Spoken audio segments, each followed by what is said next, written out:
शिवछत्रपतींचा आशीर्वाद। चला देऊ मोदींना साथ।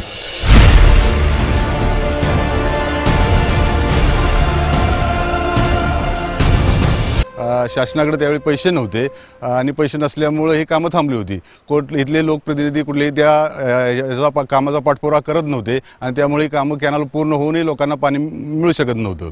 यावेळी आमच्या कारखान्याचे चेअरमन माननीय पृथ्वीराज बाबा देशमुख यांनी स्वतः पुढाकार घेऊन आमच्या डिपार्टमेंटची मीटिंग बोलावली आणि मीटिंगमध्ये आम्हाला असं सूचना दिल्या की या कामासाठी लागतील तेवढे पैसे आपण कारखान्यामार्फत खर्च करू, पण ही कामं 8 ते 10 दिवसात तुम्ही पूर्ण करून द्या आणि आपण कॅनलचं पाणी आपण पुढे नेऊन लोकांना पाणी देण्याचा प्रयत्न करू।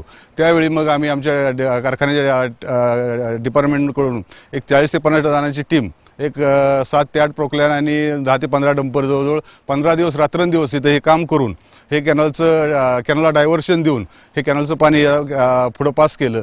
ह्या पुढं पाणी पास केलं। ह्या पाण्यामुळे जवळजवळ ह्या कडेगाव तालुक्यातील 15 गावांना त्याचा फायदा झाला।